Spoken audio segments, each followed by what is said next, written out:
దీనమ్మ మైండ్ దొబ్బింది భయ. నాకు అర్థం కాదు. మన డైరెక్టర్లు ఇంగ్లీష్ సినిమాలు ఎందుకు డైరెక్షన్ చేయరనిపిస్తది.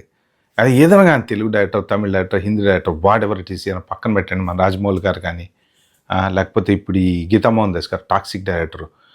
అరె ఏంది ఆ బడ్జెట్ ఏంది? ఆ విజువల్స్ ఏంది? అసల ఓరి నాయన సీన్‌కి అసలు మైండ్ పోయింది. నిజంగా అసలు ఇంగ్లీష్ సినిమా. ఒకప్పుడు అంటే జస్ట్ ఒక 10, 15 ఇయర్స్ బ్యాక్ చూసుకుంటే కొత్త కొత్త డిఫరెంట్ స్టైల్ ఇంగ్లీష్ సినిమాలు వస్తున్న టైంలో ఎలా ఉండేదంటే ఆ స్టైల్‌లో ఉంది. అసలు మామూలుగా లేదు. కాకపోతే ఏందంటే స్టోరీ కొంచెం అర్థం కావట్లేదు. అంటే ఒక్కసారి చూస్తే అర్థం కాదు. నేనైతే 2 సార్లు చూసా. చూస్తే గానీ నాకది ఎక్కల బుర్రకి.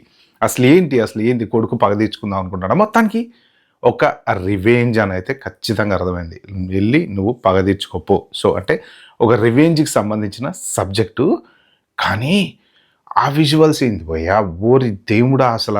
ఒక్కొక్కటి 500,00,00,000లో ఇంత పెద్ద హాలీవుడ్ సినిమా తీయొచ్చా అనిపించింది నాకు. నిజంగా ఒక్క తెలుగో, తమిళో తీసేసి సింపుల్ ఇంగ్లీష్ డైలాగులు పెడితే అసలు మామూలుగా కూడా కాదు. ఒక టామ్ క్రూజో లేకపోతే ఒక విల్ స్మిత్ ఆ లెవెల్ సినిమా అన్నట్టుంది. నిజంగా ఈ జేమ్స్ బాండ్ సినిమాలకి ఏమాత్రం తీసిపోదు అట్లుంది సినిమా. నిజంగా కొన్ని సీన్లు చూస్తుంటే అది సెకండ్ టైం మళ్ళీ చూడాలనిపించింది. నేను స్టోరీ అర్థం చేసుకోవడానికి ట్రై చేశా. అంటే ఎవరు, ఏ క్యారెక్టర్ ఏంది, ఇప్పుడు నయనతార క్యారెక్టర్ ఏంది, ఇవన్నీ. కానీ ఇంకా స్టిల్ ఎక్కడో సంథింగ్ కన్‌ఫ్యూజన్ అయితే కొడుతుంది. అసలు ఎలా చెప్పాలి దీని గురించి అది తెలియట్లేదులే గానీ నాకు మాత్రం మైండ్ పోయింది. ఆ విజువల్స్ ఫస్ట్ ఆఫ్ ఆల్ నాకు నచ్చిందేందంటే విజువల్స్, ఎస్పెషల్లీ ఇంకోటి చూడండి, బ్యాక్‌గ్రౌండ్ మ్యూజిక్ ఉంది కదా! బ్యాక్‌గ్రౌండ్ మ్యూజిక్‌లో అసలు ఈ ట్రైలర్‌లో వాళ్ళు ఎంత జాగ్రత్త పడ్డారంటే ఒక్క చిన్న సౌండ్ ముక్కను కూడా వదలలే. ఒక్క చిన్న సౌండ్ ముక్కను కూడా సింపుల్‌గా అసలు ఈ ఈ బ్యాక్‌గ్రౌండ్ మ్యూజిక్‌కి ఈ విజువల్ మ్యాచ్ కాదు అని ఒక్క 4 గంటల 30 సెకన్‌లో సంథింగ్ 39 సెకన్‌లో ట్రైలరు అస్సలు చెప్పలేం. నిజంగా అరే! ఇది బాలేదు, అది బాలేదని. అసలు యష్ ఫ్యాన్స్‌కైతే మాత్రం మామూలు పండగ కాదు. మామూలు పండగ. ఖచ్చితంగా పండగే. యాక్చువల్‌గా ఒక 600 క్రోర్స్ ఏమో పెట్టుబడి పెట్టారని చెప్పి అంటున్నారు దీని మీద. మరి గానీ చూడ్డానికి నిజంగా 1,500,00,00,000 2,000,00,00,000 కనపడుతుంది గానీ నాకైతే 500,00,00,000 600,00,00,000 తీసిన సినిమాలాగా అనిపియలే. రీసెంట్‌గా చూసాం కదా! 4,000,00,00,000 అన్నారు. 2,000,00,00,000 ఖర్చు పెట్టిన రామాయణం చూస్తే నిజంగా అదేదో ఒక కార్టూన్ సినిమా మనం గూగుల్ ఫ్లోలోనో దేంట్లోనో 4 క్యారెక్టర్లు పెట్టి తీయచ్చేమో అనిపించింది. అసలు ఇది చూస్తే నిజంగా ఆ విజువల్సు, ఆ లేచి రావడము, అంటే అంతకుముందు ఈ కొన్ని బ్యాడ్ సీన్స్ తోటి ప్రొజెక్ట్ చేసినప్పుడు ఏంటంటే ఈ సినిమా అడల్ట్స్ కోసమే అది ఇది అని చెప్పేసి అన్నట్టు మొన్న వచ్చిన దాంట్లో కొన్ని విజువల్స్ అలా ప్రొజెక్ట్ చేసుకుంటూ వచ్చారు. కానీ దీంట్లో చూస్తే అసలు అలాంటి కంటెంట్ లేదు. ఒక్క బ్యాడ్ సీన్ లేదు. పర్ఫెక్ట్ నెక్ టు నెక్ అసలు స్టార్టింగ్ మొదలుపెట్టిన దగ్గర నుంచి ఎండింగ్ వరకు అసలు వాడి ఏమ్మా ట్రైలర్ కట్టింగ్. నిజంగా ఎడిటర్ ఎవరో కానీ, అంటే ట్రైలర్ కట్‌కి, సినిమాకి ఖచ్చితంగా డిఫరెంట్ ఉంటది. ఎందుకంటే కొన్ని విజువల్స్ అన్నీ తీసుకొచ్చి దాంట్లో పెడతారు. చెప్పిన టైంకి చెప్పినట్టు ఈళ్ళు ట్రైలర్ రిలీజ్ చేశారు. At the same time release date కూడా వచ్చేసింది పక్కా. కానీ మాత్రం మైండ్ బ్లోయింగ్ ట్రైలర్ ఇచ్చారు. అంటే కొన్ని క్యారెక్టర్స్ చూస్తే మీకు ఆ సర్కస్సు, ఆ కార్లు వెళ్ళడము, తర్వాత మీకు విజువల్స్ అంటే మంచుకొండలో కార్లు వెళ్తా ఉంటాయి కదా! మొత్తం స్నో ఫాలింగ్ అయితా ఉంటది.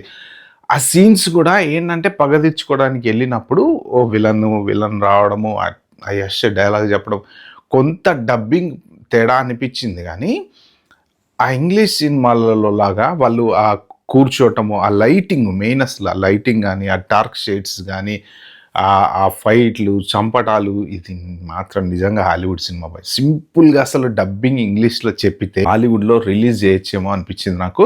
సో, మొత్తానికి సూపర్ ఉంది. మనం వెయిట్ చేయాలి. సో, అయితే ఏంటంటే కొన్ని క్యారెక్టర్స్ ఇందులో స్టోరీ మొత్తం వాళ్ళు చెప్పడానికి ఆల్మోస్ట్ ఈ 4 నిమిషాలలో స్టోరీ చెప్పడానికైతే ట్రై చేశారు గానీ, అంత సింపుల్‌గా బుర్రకెక్కేటువంటిది ఈవెన్ 2 సార్లు చూసినా కూడా అసలు ఏంటి స్టోరీ, ఒకటేంటంటే అర్థమైతది. రివెంజ్ స్టోరీ అనైతే ఖచ్చితంగా అర్థమైతది. ఆ కొడుకు అతనికి ఏదో అంటే ఒకటి 2 క్యారెక్టర్స్ ఉన్నాయి. క్యారెక్టర్స్‌కి కరెక్ట్‌గా అసలు అది లింక్ ఏంటి? ఎక్కడి నుంచి ఎక్కడికి లింక్ అయితది? ఎవరి మీద పగ తీర్చుకోవడానికుంటాడు? ఆమెకు జరిగిన అన్యాయం ఏంటి? కొడుకు ఎలా పగ తీర్చుకుంటాడు? ఈ రివెంజ్ ఎట్లా స్టార్ట్ అవుతది? ఎవరు ఎందుకు అన్యాయం చేశారు ఆమెకి?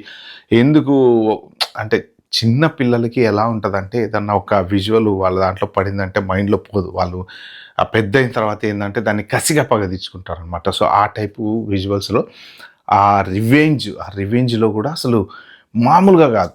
మామూలుగా గాదు. నిజంగా విజువల్ వండర్. ఇది మాత్రం ఖచ్చితంగా విజువల్ వండర్. అసలు ఇప్పటివరకు ఇన్ని ట్రైలర్స్ జూసాం గానీ, ఇంతకుముందు 'యష్' సినిమా 'కేజీఎఫ్‌తో' కంపేర్ చేసుకున్నా గూడా నాకైతే ఒకటే నచ్చిందేందంటే, ఆ బ్యాక్‌గ్రౌండ్ మ్యూజిక్‌కి ప్రతి ఒక్క చిన్న సెకండ్ బై సెకండ్ ఫ్రేమ్ జనరల్‌గా 'కేజీఎఫ్ 2' వచ్చినప్పుడు ఏమన్నారు, ఆ ఫ్రేము యాక్చువల్‌గా మన కంటి రెటీనాలో పడాలంటే కొన్ని సెకండ్స్ ఫ్రాక్షన్ ఆఫ్ సెకండ్స్ ఏదో ఉంటది కదా! ఒక ఇమేజ్‌ని మనం చూసినప్పుడు, ఆ ఇమేజ్ అంటే ఇప్పుడు ఈ ఎడిటింగు 'కేజీఎఫ్ 2' కొంత నెగెటివ్ నెగెటివ్ నేమ్ రావడానికి కారణం ఏందంటే ఎడిటింగ్‌లో అసలు ఆ ఫ్రేమ్ ఇట్లా చూసేలోపు అట్లా ఎళ్ళిపోతుందనమాట. అంటే మనం దాన్ని కంటి రెటీనా మీద పడి మనం దాన్ని ఫ్రేమ్‌ని మైండ్‌కి అండర్‌స్టాండ్ చేసుకునే లోపు ఆ ఫ్రేమ్ ఎళ్ళిపోతుందనమాట. అంటే ఏంటంటే అంత ఫాస్ట్‌గా అన్ని విజువల్స్ అసలు ఒక సెట్‌లో ఒక సీన్ క్యాప్చర్ చేయడానికి ఓ ట్రాలీనో ఏదో పెట్టి కెమెరా పెట్టి ఇదంతా పెట్టి వాళ్ళు చేయడానికే కనీసం వాళ్ళకి ఎంత లేదన్నా ఒక అరగంట మినిమమ్ అరగంట.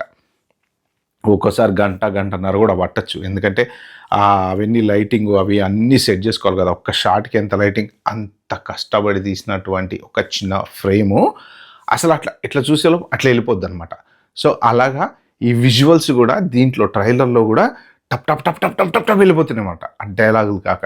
కాతే కొంత నాకు కొద్దిగా ఏదనిపించింది ఏంటంటే ఎందుకో డబ్బింగ్ కొద్దిగా ఆ విజువల్స్‌కి, డబ్బింగ్‌కి మ్యాచ్ కాలేదా అనిపించింది గానీ మరి అంతకన్నా సాయి కుమార్ చెప్తుంటాడు చూడండి. ఈ హీరోలకి కొన్ని కొన్ని రాజశేఖర్ గాని వాళ్ళ వీళ్ళకి మనకేందంటే ఆ గొంతుతోటి విజువల్‌గా మన ఆ సినిమా చూడాలనిపిస్తుంటదనమాట. ఆ డబ్బింగ్ వాయిస్ వల్లనే సినిమా చూడాలనిపిస్తుంటది. సో, అలాగా ఏమన్నా కొంచెం డబ్బింగ్ మారిస్తే బాగుండేదేమో అనిపించింది గానీ, బట్ మొత్తానికి మాత్రం టాక్సిక్ వండర్ భయ్యా! అసలు సినిమా ఎప్పుడెప్పుడొస్తదా అని ఎదురు చూడాలి. మాటలు లేవు. ట్రైలర్ చూసిన తర్వాత అయితే మాటలు లేవు. యష్ నిజంగా హ్యాట్స్ ఆఫ్. ఇంకోటి డైరెక్టర్ 'గీతా మోహన్ దాస్' డైరెక్టర్ అసలు 500 కోట్లలో ఇంత హాలీవుడ్ సినిమా ఎట్లా తీశారు సార్? నిజంగా నాకైతే అర్థం కాలేదు గానీ మామూలు కాదు. విజువల్స్ వండర్స్ దీంట్లో సినిమా రిలీజ్ అయిన తర్వాత చూడాలి మరి. అంటే ఏందంటే ట్రైలర్‌లో ఒకేసారి అన్ని బిట్లన్నీ కలుపుతారు కాబట్టి మనకు ఒక్కసారి ఆ ఊప్ అనేది వచ్చుండొచ్చు. బట్ సినిమా చూసినప్పుడు మనం ఎంత సాటిస్ఫై అవుతామో మళ్ళీ కొన్ని ఎక్స్ట్రా యాడెడ్ సీన్స్ కూడా ఉన్నాయి కదా, అంతకుముందు రిలీజ్ చేసినటువంటి బ్యాడ్ సీన్స్ కూడా ఉన్నాయి. మరి అలాంటి సీన్స్ ఉన్నప్పుడు మరి జనాలు ఎలా రిసీవ్ చేసుకుంటారు ఏంటని. కానీ సింపుల్గా చెప్పాలంటే ఇది ఒక ఇంగ్లీష్ సినిమా అని చెప్పుకోవచ్చు. నాకు తెలిసి ఇది తమిళమో మలయాళమో తెలుగో హిందీ అని చెప్పలేంలే. కానీ మార్కెట్ అయితే దీనికి ఖచ్చితంగా ఫస్ట్ రోజు నాకు తెలిసి 150-200 crores డే వన్నే కొడుతుంది. ఇది హిందీలో మాత్రం విపరీతంగా కొడుతుంది. హిందీలో అసలు మామూలుగా కాదు. ఖచ్చితంగా ఫస్ట్ రోజు 150-200 అయితే కొడుతుంది. మరి ఓవరాల్గా మాత్రం ఖచ్చితంగా 1000-1500 కోట్లు ఒక 4-5 రోజుల్లో వస్తాయేమో అనిపిస్తుంది. అది చూస్తుంటేనే ఇంత విజువల్ వండర్ ఎట్లా క్రియేట్ చేస్తారు నాకైతే అర్థం కాలేదు. కానీ అంటే ఎక్కడ ఇంప్రెస్ అవుతాం మనం అంటే తక్కువ బడ్జెట్లో ఇంత సింపుల్ హాలీవుడ్ వండరు క్రియేట్ అయిందా అని అనిపిస్తుంది అనమాట. నిజంగా ఆల్మోస్ట్ ఇంగ్లీష్ సినిమా లాగే ఉంది. ఆల్మోస్ట్ అంటే మన డైరెక్టర్స్ ఇప్పుడు మంచిగా ఏ టామ్ క్రూజ్‌నో లేకపోతే విల్ స్మిత్‌నో లేకపోతే జేమ్స్ బాండ్‌నో పెట్టి ఖచ్చితంగా సినిమా తీయొచ్చు మన Indian directors. No doubt about it. అంతా సూపర్‌గా తీస్తున్నారు రోజుకి. But end of the day budget matters కదా! సో, అది ఫ్రెండ్స్ టాక్సిక్ ట్రైలర్ గురించి రివ్యూ. యాక్చువల్‌గా ట్రైలర్ అయితే మాత్రం అదిరిపోయింది. చూద్దాం సినిమా ఎప్పుడొస్తదని. మీరేమనుకుంటున్నారు? మీకు నచ్చిందా లేదా? మీకు స్టోరీ అర్థమైందా లేదా? కామెంట్‌లో మెన్షన్ చేయడం అస్సలు మర్చిపోద్దు. Bye bye. Have a good day.